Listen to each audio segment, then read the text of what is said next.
미래의 어느 날 지구의 과학자들이 모여서 그들이 서로 함께 토론한 결과 하나님은 이 땅에 더 이상 필요 없다는 이런 결론을 내렸습니다. 그래서 하나님께 말하기를, 하나님, 우리 인간은 이제 인간을 복제할 수도 있고 생명을 만들어낼 수도 있게 되었습니다. 이제 하나님 우리에게 더 이상 필요가 없으니 우리를 떠나서 다른 곳으로 가시는 것이 어떻겠습니까? 그저 하나님께서 그들에게 대답하시기를, 좋다. 그럼 내가 한 가지 제안을 하겠다. 그것은 인간을 만드는 시합에서 이기는 쪽 결정을 따르도록 하자. 어떻겠냐? 그러면 내가 태초에 아담을 창조했을 때처럼 너희들 한번 해봐라 하고 이렇게 말씀하셨답니다. 그러자 좋습니다 하고는 과학자들이 흙을 가지고 인간을 빚으려고 하자. 잠깐 내 흙 말고 네 거 가지고 해봐 라고 말하더랍니다. 하나님은 무에서 유를 창조하셨는데 그 흙이라는 것 그 자체가 이미 하나님이 창조하신 것이죠. 내 흙 말고 네 거 가지고 한번 해봐 하니까 꼼짝도 하고 손을 들었다는 이런 유머가 있습니다. 2차 대전 때 한 군목에게 그 하버드 대학 출신의 ROTC 장교가 다가와서 목사님을 조롱하듯이 하는 말이, 목사님 요즘 세월 좋겠습니다 라고 이렇게 비아냥됐습니다. 전쟁 들어서 많은 사람들이 죽고 하니까 장례식 치를 일 많아서 좋겠습니다 라고 이렇게 비웃었던 것이죠. 목사님이 그 ROTC 출신 ROTC 장교에게 하버드 공대를 나왔다는 이 ROTC 장교에게 물었습니다. 여보게, 내가 한 가지 묻겠네. 자네가 얼마나 이 세상 지식에 대해서 알고 있다고 생각하는가? 한 100분의 1쯤 알고 있다고 생각하는가? 아이고, 무슨 말씀입니까? 세상의 지식의 100분의 1을 아는 사람 어디 있습니까? 아니, 그럼 100분의 1 안다고 치세. 세계 모든 대학에서 가르치는 커리큘럼을 하루에 한 과목씩 마스터한다고 해도 평생 배워도 못 다 배운답니다. 근데 한 100분의 1 안다고 치세. 그러면 자네는 지금 자네가 알고 있는 100분의 1 속에 하나님이 없다고 생각하는데 나머지 99 속에 하나님이 없다고 어떻게 단정하겠는가? 그러니까 이 ROTC 장교가 논리적으로는 그렇지요 라고 이렇게 대꾸하고 말더랍니다. 어떤 일의 부존재 증명이라는 것은 거의 불가능합니다. 존재 증명은 단 하나의 어떤 그 증거만 돼도 존재는 그대로 증명할 수 있는데, 부존재 증명, 존재 않는다는 것을 증명하기 위해서는 100%를 알아야만 부존재는 증명이 가능한 것입니다.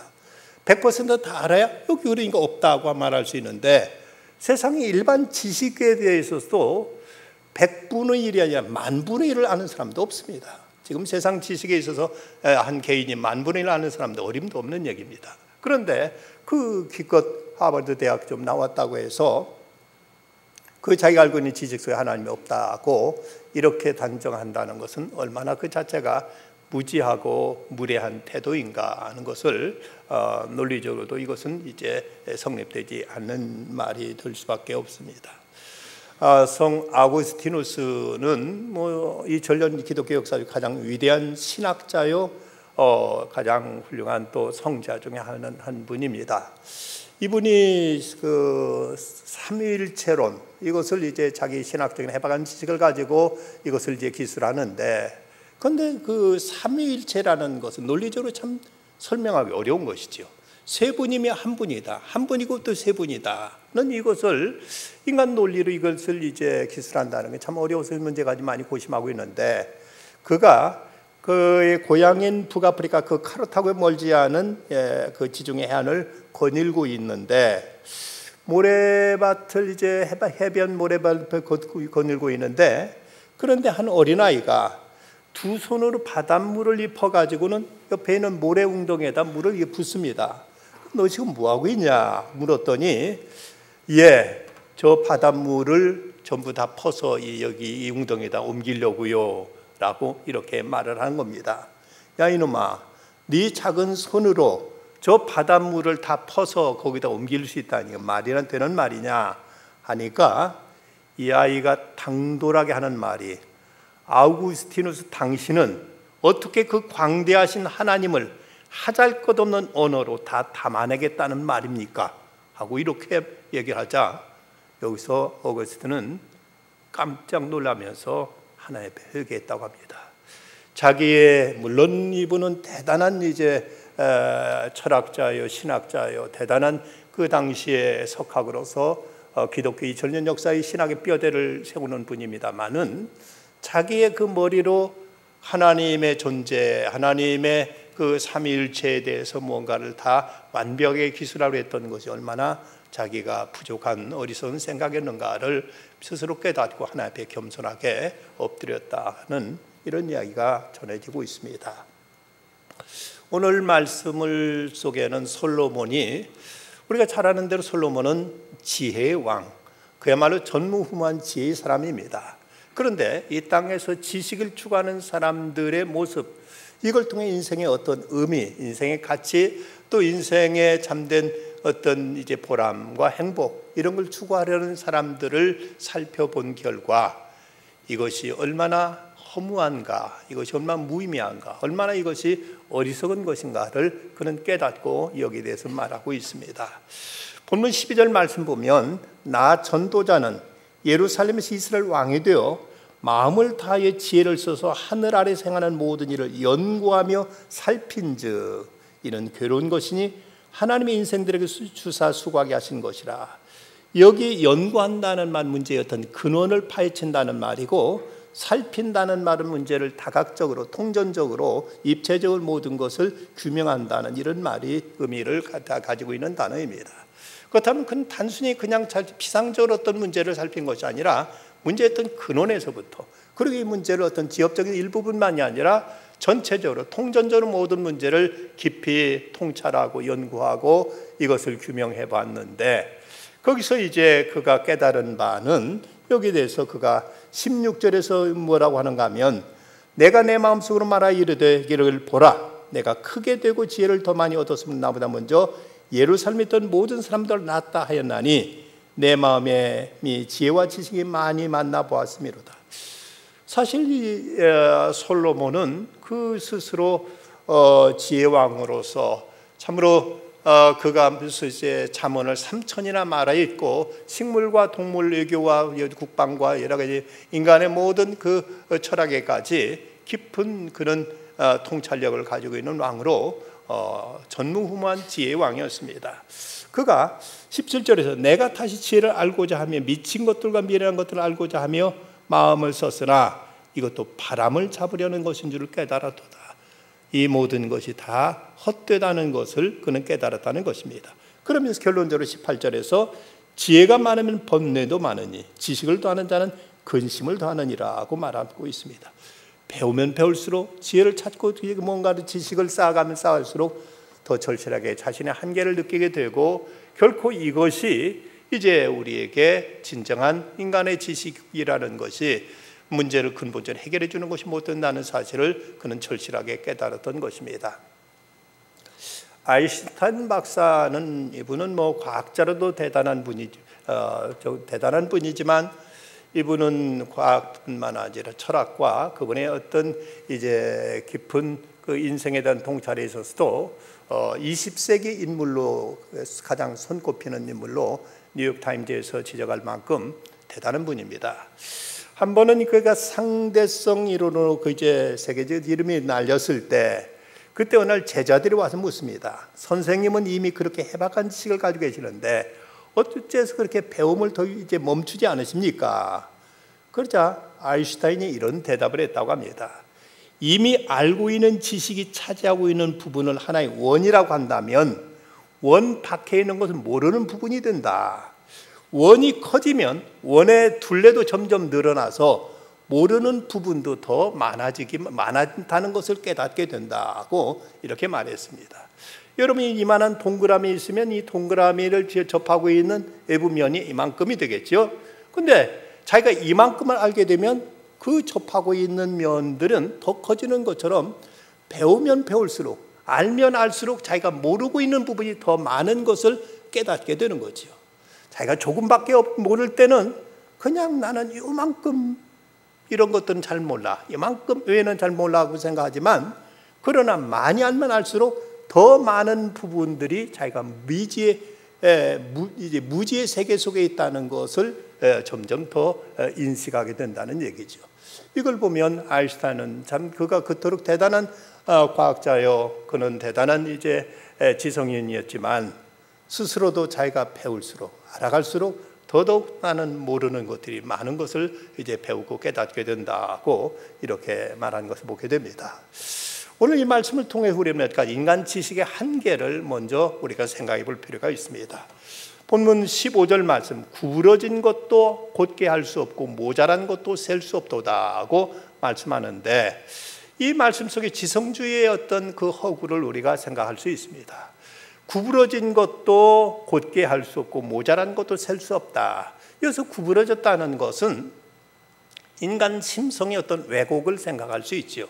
사람의 마음이 비틀어지고 악하고 사람의 마음이 부패한 것들, 이런 것들은 인간 지식을 가지고 지성을 가지고 이것을 곧게 펴지 못한다, 바르게 하지 못한다 하고 이렇게 말하고 있습니다. 여러분, 이전에 비해서 과학이 얼마나 발달했습니까? 얼마나 문명이 이기고 우리 삶을 편안하게 편리하게 만들어주고 있습니까? 그런데 그만큼 인간이 더 선해졌다고 생각하십니까? 이렇게 과학이 발달하고 여러 가지 물질 문명 기술이 이렇게 진보한 것만큼 인간의 도덕성, 인간의 어떤 정의의식, 인간의 양심이 그만큼 더 고양되고 더 이 모든 것이 진보됐다고 과연 우리가 얘기할 수 있는가? 천만의 말씀입니다. 과학의 발달과 인간의 어떤 양심은 전혀 무관합니다. 오히려 어떤 면은 더 인간은 간악해져 가고 있고 더 간교해져 가고 있고 더 교묘하게 죄를 짓고, 양심은 점점 더 메말라고 무뎌가고 있는 것이 이 시대를 보면서 솔직한 인간의 심성에 대한 통찰이 아닌가 생각됩니다. 사람이 모든 건 다 편리한 건 다 만들어내는데 의를 만들지는 못하고 있습니다. 선을 만들지는 못하고 있습니다. 늘 인간은 부패하고 타락한 가운데서 오히려 문명과 어떤 과학과 지식이 더 많아질수록 인간은 더 점점 더 사악해져 가고 있고, 인간은 점점 더 부패해져 가고 있는 이런 모습을 우리는 우리 주변의 현실 속에서 얼마든지 찾아볼 수 있는 것입니다. 우리는 지식의 홍수 시대 속에 살아가고 있습니다. 그러나 이것이 결코 우리에게 인간의 부패한 심성, 인간의 구부러진 마음들을 곧게 펴지 못한다는 사실을 솔로몬은 오늘 말씀을 통해서 이렇게 고백하고 있습니다. 인간 지식 가지고는 몇 가지 한계를 우리가 생각해 보면, 먼저 사람이 어떤 지적인 이런 우월감에 빠지고 지식을 쌓게 되면 자칫 어떤 지적인 교만에 빠질 수 있는 이런 개연성이 높습니다. 고린도전서 8장 1절 말씀 보면, 우상의 제물에 대한 우리가 다 지식이 있는 줄 아나 지식은 교만하게 하며 사랑은 덕을 세우나니, 지식은 교만하게 하며 사랑은 덕을 세운다고 이렇게 말씀하고 있습니다.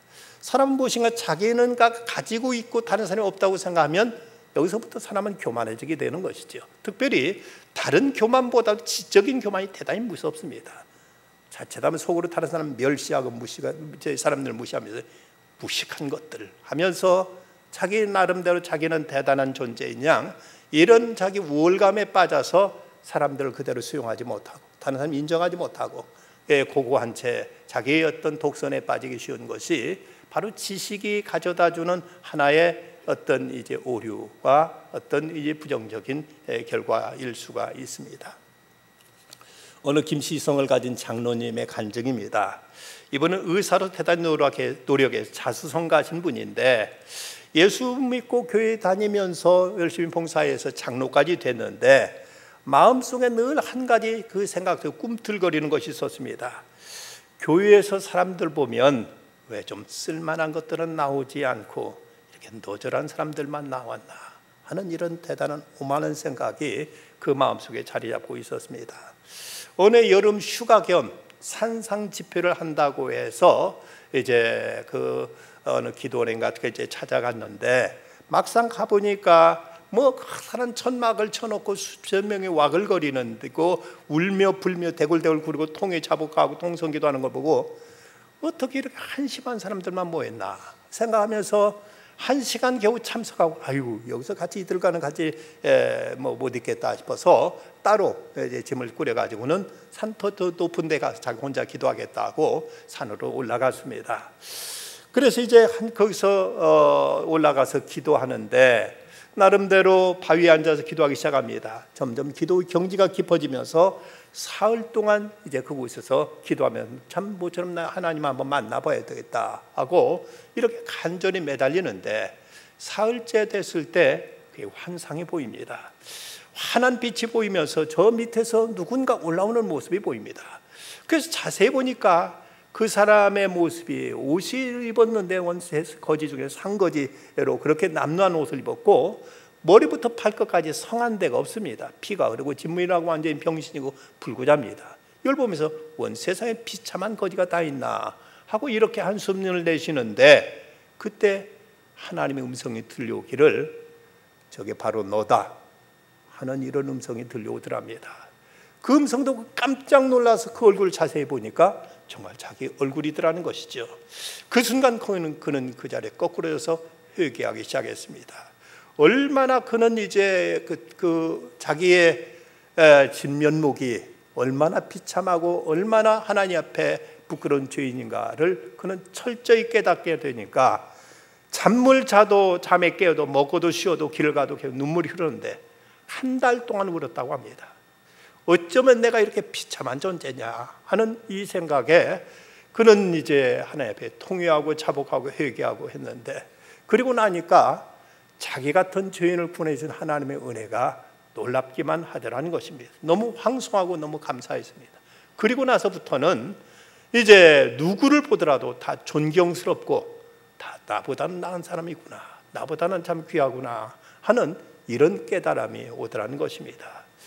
이분이 이제 그러고 나서 이런 마음으로 정말 겸손하게 정성으로 주님을 섬기다가 80세를 사시다가 기쁜 마음으로 하나님께 갔다고 합니다.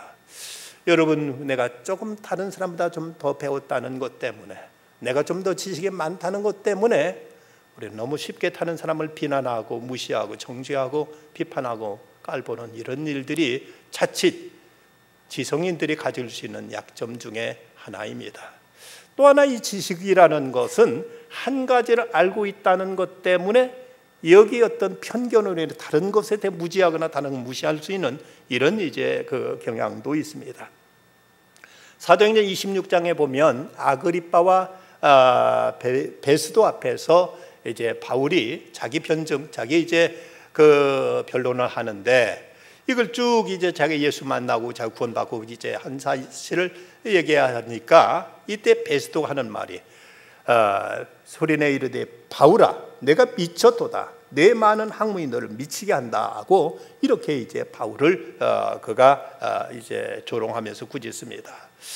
물론 이 바울이 미친 것이 아니에요. 바울은 이제 자기가 믿고 있는 바에 대해서 그는 확신을 가지고 이렇게 말할 때 자기가 이해가 되지 않으니까 바울은 미쳤다고 하는 이 베스도의 모습처럼 자기가 알고 있는 어떤 것에 벗어나면 그 이해가 되지 않는 부분은 아예 부정하거나 무시하거나 여기에 대해서 이제 비난하고 또 그것을 이제 무시해 버리는 이런 경향들이 있습니다.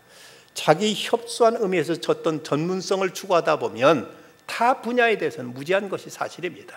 아무리 어떤 과학자고 어떤 이제 세상에 또 해박한 어떤 지식을 가진 사람도 자기 아는 분야 안에서 자기가 전문가일 뿐이지 자기가 뭐 배우지 않은 부분, 자기가 알지 못하는 부분에 대한 무지하기는 마찬가지입니다. 오히려 자기가 알고 있다는 이것 때문에 다른 분야를 더 무시하거나 깔보거나 여기에 대해 더 부정적으로 나오는 경향들도 없지 않아 있는 것입니다. 자기 전공 분야 연구한다고 하는 것들은 이제 본 적도 없고 거기에 대해서 이제 전혀 들어본 적도 없기 때문에 이런 것에 대해서는 이제 문외한인 것은 피차 마찬가지입니다. 어떤 할머니가 귀가 아파가지고 의과대학 다니는 아들한테 손주한테 왜 그러냐, 왜 이 귀가 윙윙거리가 아픈데 왜 그러냐 하고 손주한테 물어봤습니다. 근데 그 손주 대답이 저는 안과를 전공하기 때문에 귀에 대해서는 모르는데요 하고 말하더랍니다. 의과대학까지 다닌다는 녀석이 귀 뱅뱅거리는 거 그것도 모르는 모습이 이제 얄미워서인지 할머니가 한다는 소리야. 그래, 네가 안과 전공이면 너 오른쪽 눈 전공이냐 왼쪽 눈 전공이냐 하고 이렇게 할머니가 쏘아붙였다고 합니다. 이 사람이 뭘 안다고 하지만 자기 분야 외에는 무지한 건 다 일반인 것이죠. 어떤 대학의 수학 전공 학생들이 졸업여행차 이곳저곳 여행하다가 한 노신사를 만났는데 얘기가 나눈 끝에 이제 자기들은 수학을 이제 정복했습니다 하니까 이 노신사도 하는 말이 나는 겨우 수학에 대해 이제 좀 이해하기 시작했네 하고 이제 이렇게 대답하니까 이 학생들이 아주 그 노신사를 깔봤습니다. 선생님 도대체 누구십니까? 했더니 노신사가 낮은 소리 대답하기를 내 이름은 화이트 헤드 일세, 영국의 그 유명한 수리학자요 철학자요 대단한 석학인 그 버트란드 러셀을 가르쳤다는 알프레드 화이트 헤드라고 이렇게 얘기하니까 그만 즐겁을 했다고 합니다. 어린 이제 학생들이 기껏 대학에서 수학 좀 배웠다고 해서 수학을 정복했다는 말을 대학자 앞에서 이 말했으니 이 자기가 알고 있는 이 작은 부분 때문에 다른 것에 대해서 이제 더 무지하게 되는 인간의 한계입니다. 그런가 하면 또 이제 자칫 어떤 지성인들, 지식이 있다고 하는 사람들은 나약한 어떤 사색주의자가 되는 경향도 많습니다. 야고보서에 보면 너희는 도를 행하는 자가 되고 듣기만 하여 자신을 속이는 자가 되지 말라고 말씀하고 있습니다. 말씀을 알고 있다는 것 때문에 그것이 때로는 이제 어떤 액션으로 옮겨지지 않고 행동화되지 않고 그냥 자기 아는 것에 만족할 뿐 전혀 그것이 자기를 아무런 어떤 이제 변화시키지 못하는 이런 일들이 많습니다. 지성이라는 것, 지성인들이 대개 행동은 부족하죠. 알고 있다는 것 때문에 그 아는 것에 만족하고 거기 안주할 뿐 사람들이 이것이 직접 행동으로 옮기는 경우는 그렇게 많지 않다고 합니다.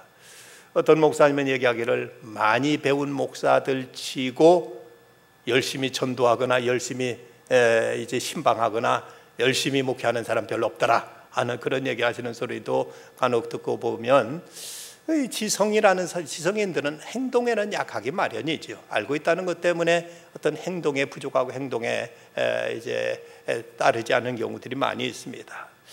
생각만으로 헬렌 켈러나 마더 테레사가 그렇게 위대한 적적 팔자취를 남길 수 있었을까? 아이디어만 가지고 스티브 잡스나 빌 게이츠가 세계적인 CEO가 될 수가 있었을까? 그들이 위대한 이유는 그들이 바로 실천 때문입니다. 그들이 알고 있는 것, 그들이 깨달은 것, 그들이 믿고 있는 바를 그들은 행동으로 옮겼기 때문에 위대한 발자취를 남길 수 있었고 그들은 이제 세상에 큰 영향을 끼칠 수 있었던 것이지 실천하지 않는 이 지성은 이것은 별다른 의미를 가지고 있질 못합니다. 유명한 미국의 부흥사인 D.L. 무디, 그는 원래 구두수선공이었습니다. 그런데 하나님의 은혜를 받고 그가 이제 전도자가 되고 목사가 돼서 미국의 그 경제 공황 때 무려 무디가 100만 명을 전도해서 예수 구원받게 했다는 이런 통계가 나옵니다. 말이 그렇지 100만 명, 엄청난 세계적인 전도자였죠. 한 번은 무디가 이제 어느 곳에서 사람들을 모아놓고 열심히 복음을 전하는데 복음 전하고 나니까 한 대학 교수가 찾아와서 무디한테 이렇게 말하더랍니다. 오늘 많은 사람들이 은혜를 받는 큰 역사가 있었습니다. 하지만 목사님은 15분 동안 설교하면서 16번이나 문법적으로 잘못된 말을 했습니다. 그것만 없었으면 좋았을 텐데 그것이 거슬려서 내게 은혜가 되지 않았습니다 라고 이렇게 말하더랍니다. 그냥 무디가 그 말 듣는 대단히 죄송합니다. 제가 워낙 배운 것이 없어서 무식한 삶에는 정말 미안합니다. 그런데 저는 이렇게 무식해도 하나님 말씀 전해서 많은 사람 구원하려고 애쓰는데 그 교수님은 그 많은 지식으로 지금 무엇을 하셨습니까? 하고 이렇게 묻자 그러면 아무 말도 못하고 자리를 떠들라는 것입니다. 지식은 대단히 중요합니다. 하지만 그것이 우리들의 삶으로 행동으로 이어지지 않게 된다면 그 지식이라는 것은 아무런 의미가 없는 것입니다. 그렇다면 이제 우리는 참된 지혜, 참된 지식을 구할 줄 알아야 됩니다. 솔로몬은 이렇게 지식의 어떤 그 패단과 이것의 지성인들의 어떤 이제 오류에 대해서 지적하고 나서 나중에 그 결론적으로 하는 말이 전도서 12장 13절에 보면 일의 결국을 다 들었으니 하나님을 경외하고 그 명령들을 지킬지어다. 이것이 모든 사람의 본분이니라 라고 이렇게 말하고 있습니다. 또 그는 잠언에서 여호와를 경외하는 것이 지혜의 근본이요 거룩하신 자를 아는 것이 명철이니라고 말합니다.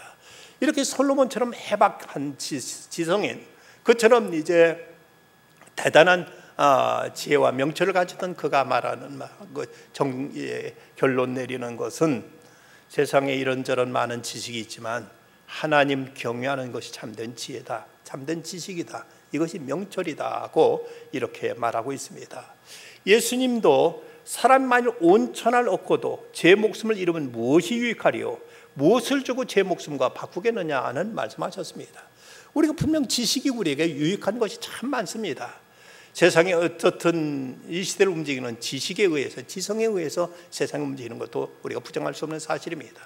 우리는 하나라도 더 배우려고 어린 유치원 때부터 얼마나 애쓰고 노력하고 고생하고 수고하고 한 대학까지 마치기 위해서 수억을 들여야 된다고 하죠. 그렇게 많은 돈을 들여서 우리가 한 가지라도 더 배우기 위해서 애쓰고 있는데, 그런데 그 지식이 정말 우리를 구원하지 못하는 것이라면 이것이 무슨 의미가 있겠느냐고 말씀하고 있습니다. 성경은 영생은 곧 유일하신 참 하나님과 그가 보내신 자 예수 그리스도를 아는 것이다고 이렇게 말씀합니다. 진정한 지식은 하나님을 아는 것, 예수 그리스도를 아는 것, 이것이 진정한 지식이고 이것이 참된 지혜라고 성경은 말씀하고 있습니다. 호세에서 보면 내 백성이 지식이 없음으로 망하는도다. 내가 지식을 버렸으니 나도 너를 버려 내 제사장이 되지 못하게 할 것이요 내가 내 하나님의 율법을 잊었으니 나도 내 자녀들을 잊어버리리라고 말씀합니다. 이 백성이 지식이 없어 망하는도다. 참된 지식, 하나님을 아는 지식, 하나님의 뜻을 아는 지식, 그 지식이 없어서 이 백성이 망한다고 호세아 선지자는 이렇게 탄식하고 있습니다. 어떤 좀 공부 좀 했다는 사람이 이제 강을 건너기 위해서 나룻배를 탔습니다. 배를 타고 한참 이제 배를 저어서 강을 건너고 있는데, 이때 이제 심심하니까 노젓는 사람한테 이 사공에게 물었습니다.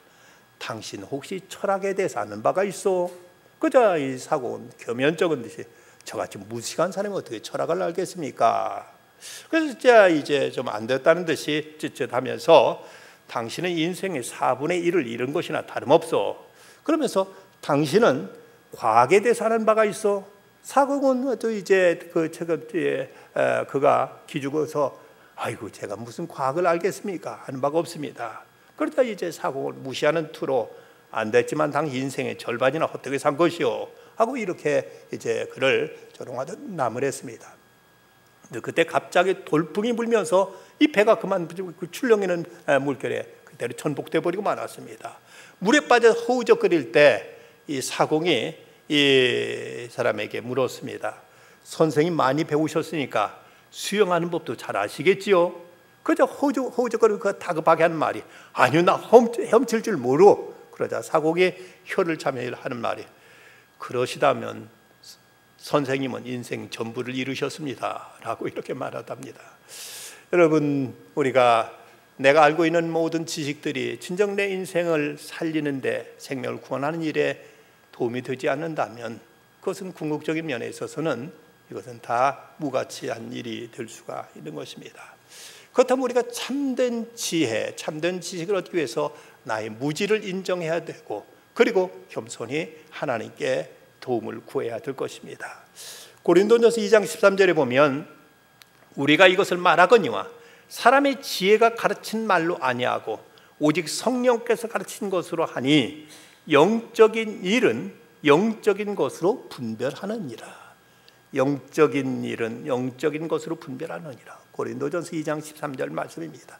그렇습니다. 우리가 세상의 많은 것들을 우리가 공부하고 연구해 노력해서 알 수 있지만 신령한 것은 또 신령한 하늘의 계시를 통해서만, 성령의 계시를 통해서만, 성령의 조명을 통해서만 우리는 알 수 있는 것입니다. 우리가 공부 잘한다고 해서 다 무조건 믿음이 좋은 것도 아니고, 우리가 지식이 많다고 해서 하나님의 뜻을 또 다 통달할 수 있는 것은 아닙니다. 이것은 영적인 것은 영적으로 하느니라 하고 이렇게 말씀하신 걸 보면, 우리는 우리에게 참된 지식이 무엇이 어떻게 알아야 되는가, 우리는 우리의 부족함을 하나님께, 우리는 지혜를 구하고 지식을 우리는 하나님 앞에 이제 갖도록 하나님께 성령의 가마를 우리는 구해야만 될 것입니다.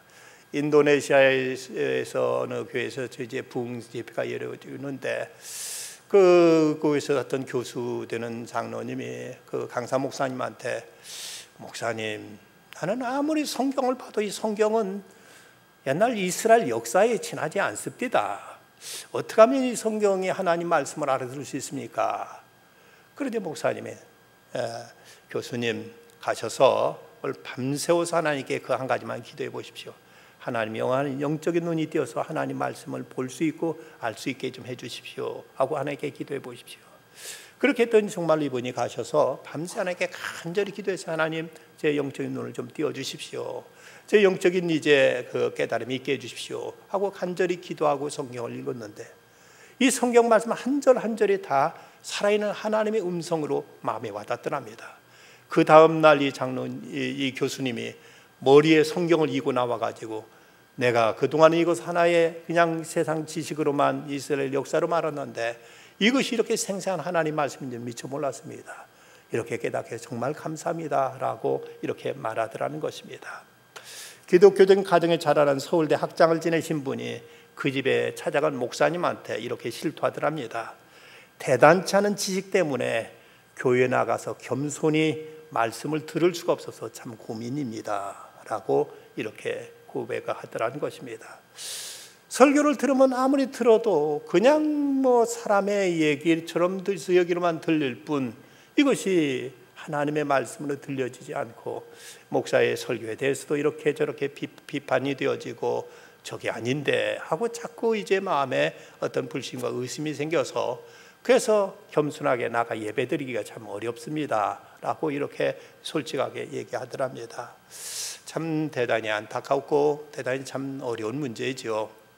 그런데 여러분, 과학기술처 장관을 2번이나 역임했던 정근모 박사, 이분은 아시는 대로 경기중고등학교 수석으로 입학하고 고등학교 4개월 만에 마치고 월반에 서울대학교 공과대학에 차석으로 합격합니다. 국비 장학생으로 미국에 건너가서 24살 때 플로리다 대학교 교수가 되고 우리나라 최연소 박사학위 취득 기록을 가지신 분입니다. MIT 공대 핵공학과 연구원을 거쳐서 뉴욕 공대 교수를 역임하다가 한국 정부 요청으로 돌아와서 젊은 과학도의 산실인 카이스트를 설립하고 미국 국립공학 한림원 회원, 세계 원자력 한림원 회원을 이제 맡고 있는 분입니다. 그런데 이분은 하시는 얘기가, 자신은 이 화려한 모든 것들이 어머니의 기도와 신앙 안에서 생활해온 결과뿐이라면서 그런 숙소를 하면서 자신이 쓴 책 나는 위대한 과학자보다 신실한 크리스찬이고 싶다며 하나님 앞에 한없이 가난한 영혼의 소유자로서 그는 늘 하나님 앞에 겸손하게 하나님 말씀을 그는 늘 이제 신뢰하고 말씀을 통해 위로를 받고 말씀을 통해 그 삶의 길을 이제 찾아가고 있는 참 겸손하고 신실한 크리스찬으로 알려져 있습니다. 우리가 세상 지식도 우리가 많이 배워야지요. 이건 분명 우리가 결코 기독교는 반지성주의가 아닙니다. 분명 우리가 하나님의 말씀을 배우기 위해서도 때로는 언어학도 필요하고, 때로는 이제 과학도 필요하고, 때로는 역사도 필요하고, 많은 학문이 필요한 것도 사실입니다. 하지만 이 모든 것에 앞서서 하나님의 음성을 들을 수 있는 이런 겸손함, 그리고 그것을 깨달을 수 있는 영적인 민감함, 그리고 하나님께서 우리에게 주는 이 말씀에 순종할 수 있는 이런 이제 용기와 결단, 이런 거 있을 때 말씀은 오늘도 우리에게 살아 역사하는 하나님의 능력 있는 이제 힘으로 우리에게 와닿게 될 것입니다. 통섭의 지성인이라고 일컫는 이어령 박사가 쓴 그의 두 번째 어느 무신론자의 기도에서 그는 이런 기도를 하고 있습니다. 당신을 부르기 전에는 아무 소리도 들리지 않았습니다. 당신을 부르기 전에는 아무 모습도 보이지 않았습니다. 하지만 이제 아닙니다. 어렴풋이 보이고 멀리서도 들려옵니다. 어둠의 벼랑 앞에서 내 당신을 부르면 기척도 없이 다가서시며 내가 거기 있었느냐, 내가 그동안 거기 있었느냐 하고 물으시는 목소리가 들립니다. 달빛처럼 내민 당신의 손은 왜 그렇게도 야유셨습니까? 못자국의 아픔이 아직도 남으셨나이까? 도마에게 그렇게 하셨던 것처럼 나도 그 상처를 조금 만져볼 수 있게 하시옵소서. 그리고 혹시 내 눈물방울이 그 위에 떨어질지라도 용서하소서. 아무 말씀도 하지 마옵소서. 여태까지 뭘 하다 너 혼자 거기 있었느냐고 더는 걱정하지 마옵소서. 그냥 당신의 야윈 손 잡고 내 몇 방울의 차가운 눈물을 뿌리게 하소서. 제목은 어느 무신론자의 기도입니다마는 이거야말로 구도자의 기도인 거죠.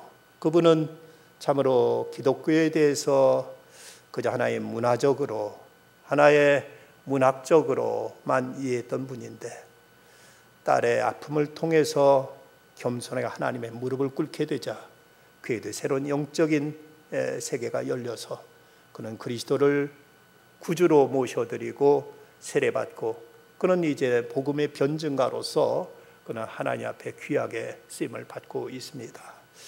참으로 감사한 것은 그 영국의 그 대단한 석학인 버틀란트 러셀, 그는 그 해박한 지식을 가지고도 그가 쓴 책은 나는 왜 그리스도인이 아닌가라는 이런 책을 쓸 수밖에 없었는데 어쩌면 그 사람과 우리는 비교할 수 없을 만큼 무지하고 어쩌면 무식하고 어쩌면 아는 것이 그토록 초라하지만 그럼에도 불구하고 성령께서 우리에게 오셔서 그리스도를 알게 하시고 믿게 하시고 주님을 나의 구주로 나의 하나님으로 모실 수 있는 이 신령한 지식을 갖게 해주신 걸 생각하면 하나님의 은혜 아니고는 인간의 의지, 인간의 어떤 노력, 인간의 어떤 이제 이성의 결과인 것은 결코 아닙니다. 주님이 우리에게 찾아오셨고 우리로 하여금 주님을 어렴풋이 알게 하셨고 이제 믿게 하면서 점점 선명하게 주님을 알고 그분의 음성을 깨닫고 그분을 따를 수 있게 해주신 것, 이 모든 것이 하나님의 은혜입니다. 우리가 하나님을 모르는 가운데 알고 있는 모든 지식은 결국 우리들을 죽음에서 사망으로부터 지옥으로부터 우리를 구원하지 못합니다. 하지만 그리스도를 아는 지식은 사도 바울이 고백한 것처럼 가장 고상함이니라. 내 주 예수를 아는 지식이 가장 고상함이라고 말씀한 것처럼 이 소중한 지식, 이 소중한 이 진리를 깨우쳐주신 하나님께 감사하고 더 겸손한 마음으로, 더 낮은 자세로, 또 간절한 마음으로 하나님의 뜻을 알고자, 그 뜻을 깨닫고 행하고자 결단하며 주님의 지혜와 은혜를 구할 때 주님은 더 선명하게 우리에게 말씀하시고 깨우쳐 주시고 더 풍성한 하늘의 보화로 우리에게 가득 채워줄 것입니다. 이 은혜 가운데 더 아름다운 천국의 보화를 누리며 살아가는 참된 신앙인들이 되시기를 주의 이름으로 축원합니다. 기도하십시다. 거룩하신 아버지 하나님이 수요일 밤에도 주님 앞에 나와 주의 말씀 한 번이라도 더 듣기 위해서 이렇게 주 앞에 나와 말씀 앞에 서 있습니다. 하나님, 솔로몬은 그토록 지혜의 사람이었지만 그러나 해 아래서의 지식은 얼마나 허무한가. 이것은 결국 굽은 것을 바로 펼 수 없고 오히려 더 많은 번민과 그리고 피곤함과 그리고 이제 많은 갈등만 유발할 뿐이라고 그는 고백하고 있습니다. 하지만 그는 결론에 가서 이 모든 걸 들었으니 여호와를 경외하는 것이 인생의 본분이라고 그는 결론 맺고 있습니다. 주님, 세상 지혜와 지식도 더 많이 배울 수 있게 하실 때 무엇보다도 하나님을 알만한 지혜와 지식이 있게 하여 주시고 지혜의 뜻을 분별할 수 있는 명철이 있게 하셔서 주님의 거룩한 뜻 가운데서 저희들의 삶이 더욱 풍성하며 하나님의 은혜 안에서 물된 동산처럼 윤택한 삶을 살아가는 저희들 다 되게 하여 주시옵소서. 예수님의 이름으로 기도드리옵나이다. 아멘.